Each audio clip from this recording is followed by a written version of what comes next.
औज़ुबिल्लाहिमिनश्शैतानिर्रजीम बिस्मिल्लाहिर्रहमानिर्रहीम।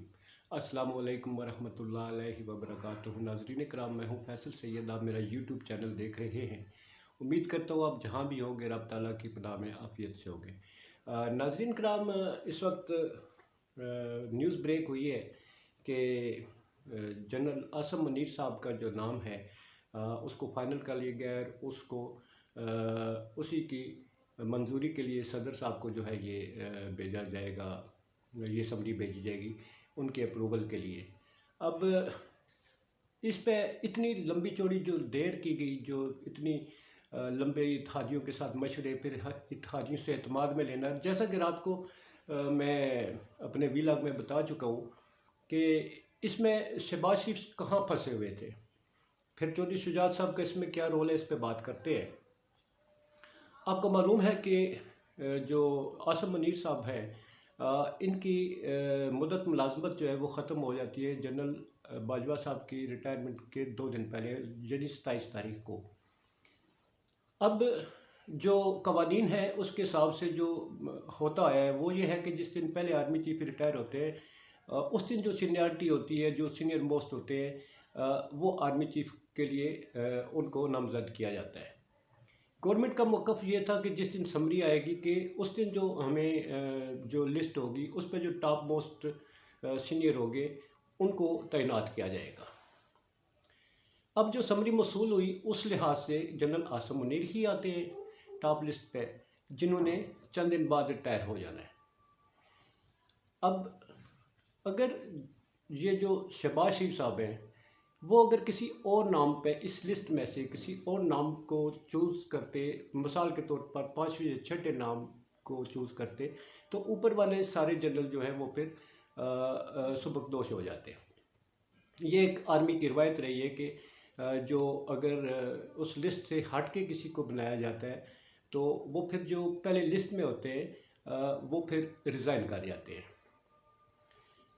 ऐसी सूरत हाल में मसला कहाँ फंसा हुआ था, वो ये था कि एक तरफ इमरान खान साहब का एतराज़ था जनरल आसिम मुनीर साहब के बारे में, पहले ही बहुत सारा इन्हें कंट्रोवर्शियल कर दिया गया।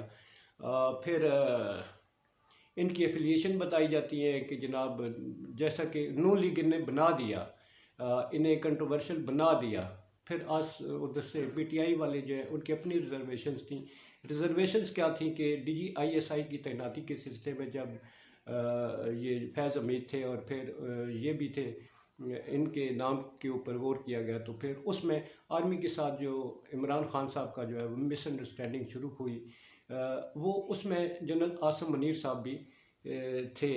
DGISI की हैसियत से जो है वो इनका रोल जो है।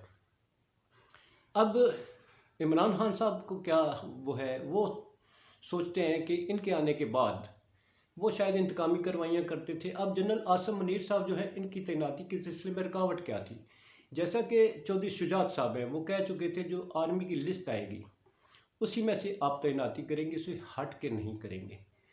अब नून लीग का मौक़िफ़ क्या था, वो लाना चाहते थे जनरल आसिम मुनीर साहब को। चौधरी शुजात साहब के इसमें रिजर्वेशन क्या हो सकती हैं, वो ये हो सकती हैं, वो उनका जो उन्होंने स्टैंड लिया था वो ये था कि जो 29 को सीनियर मोस्ट होते हैं उसके मुताबिक आप लिस्ट में फ़ैसला करें। अब उन्हें इस बात पे कायल करना था, जैसा कि वो अपने बयान में कह चुके थे कि उस लिस्ट से हट के अगर वो करेंगे तो हम आपके साथ नहीं होंगे। अब उन्हें जरदारी साहब ने पूरा जोर लगाया, उन्हें साथ आपको मालूम है कि शहबाज शरीफ साहब से मुलाकात के लिए लाए। उसमें जो है उन्हें इस बात पे कायल कर लिया गया कि जो हम चाहते हैं, जो हमारी समरी के मुताबिक इस वक्त सीनियरिटी है, जो आर्मी एक्ट में भी तब्दीली करके उन्होंने अपने शायद इसे मेहरा निकाली हुई है, तो उन्हें इस बात पे कायल कर लिया गया कि जनरल आसिम मुनीर साहब को हम चाहते हैं कि हम इन्हें बना दें। तो चौधरी शुजात साहब का बड़ा अहम रोल है जी। सारी जमातें एक तरफ, मगर चौधरी शुजात साहब का स्टैंड एक तरफ।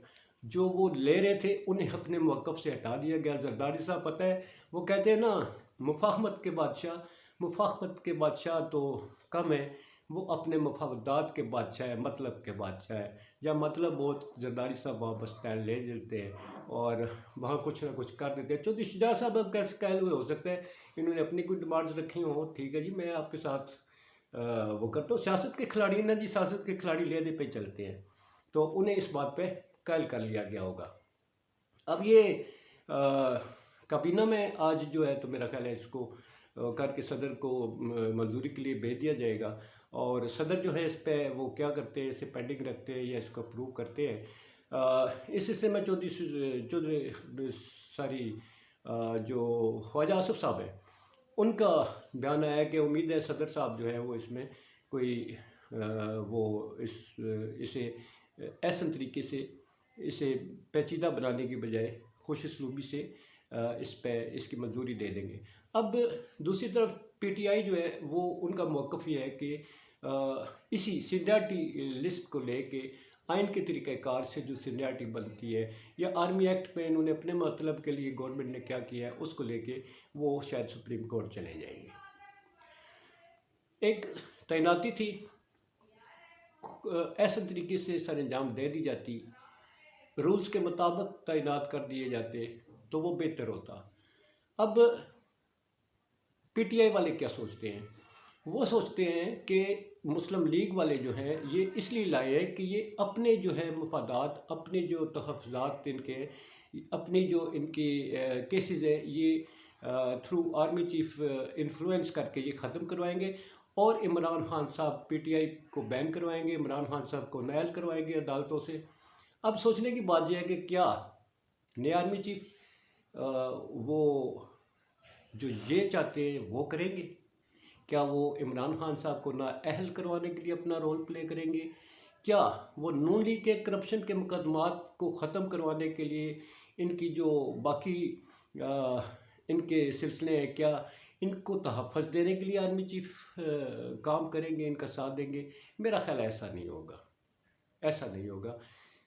जनरल आसिम मुनीर साहब का कैरियर देखिए, इंतहाई शानदार ब्राइट कैरियर के बंदे हैं, हाफ़िज़ कुरान हैं वो बड़े असूलों के पाबंद हैं, बड़े सीधे अपने स्टेट काम से काम रखने वाले, वो पोलिटिसाइज्ड नहीं है, पोलिटिसाइज्ड उन्हें कर दिया गया है, वो पॉलिटिक्स में हिस्सा लेने वाले नहीं हैं। मेरा ख्याल है कि वो असूल के मुताबिक जो इस वक्त उनके साथ सामने चैलेंजेस हैं, कल जनरल बाजवा साहब ने जैसा कि एक बयानिए को लेके उन्होंने क्रिटिसाइज़ किया। अब सोचने की बात यह है, क्या आसिम मुनीर साहब उसके इस बयानिए की रोशनी में जिस जमात को हदफ़ तनकीद बनाया गया, क्या उसके ख़िलाफ़ ये एक्शन लेंगे? क्या उसके ख़िलाफ़ ये स्टैंड लेंगे? क्या उस जमात को ज़बरदस्त करने के लिए अपना रोल प्ले करेंगे? ये अब आने वाला वक्त बताएगा। तो इस सिलसिले में जनरल आसिम मुनीर जो है उनके सामने बहुत मुश्किल चैलेंजेस है। सबसे बड़ा मसला जो है वो दहशतगर्दी का है, उससे भी बड़ा मसला इस वक्त इंतखाबात का है।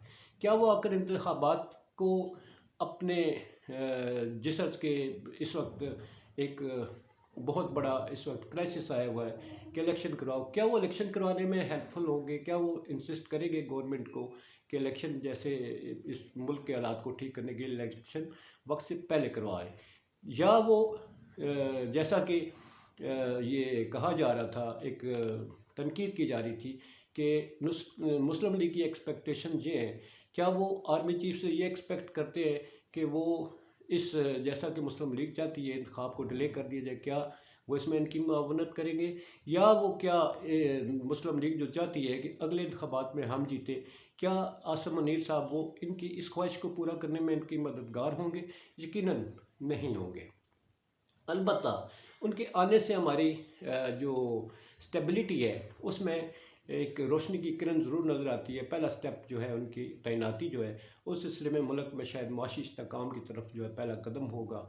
हमारे जो स्टॉक एक्सचेंज डाउन हो रहे हैं, हमारे जो गैर ममालिक में हमारे अदम एतमाद है, हम पर कोई पैसे देने को तैयार नहीं, शायद उसमें वो लोग एतमाद करेंगे और इसमें शायद जैसा कि बाजवा साहब रोल प्ले करते रहे कर्ज़ों के हसूल के लिए और रीशेड्यूलिंग के लिए, तो शायद आसिम मुनीर साहब भी इस चीज़ को इसमें मुआवनत करेंगे। अब देखिए इसके बाद क्या होता है जी, आज के हालात, आज का दिन भी बड़ा इम्पॉर्टेंट है। कल का दिन जैसे दौड़ धूप में लगे हुए थे, आज का दिन भी वैसे ही होगा। अब समरी सदर साहब के पास जाती है, वो इसमें क्या करते हैं, तो ये देखने की बात है। अलबत्ता चौधरी शुजात का रोल जो है वो इसमें बहुत इम्पॉर्टेंट है। सारी खुदाई एक पासे, मेरा डोलन माही एक पासे। तो इसके साथ जनाब इजाज़त चाहता हूँ। अपना बहुत सारा ख्याल रखिएगा। तो आइए अपनी धरती माँ के लिए, प्यारे वतन के लिए, पाकिस्तान जिंदाबाद, पाक अफवाज पाइंदाबाद। इजाज़त दीजिए, अल्लाह हाफ़िज़।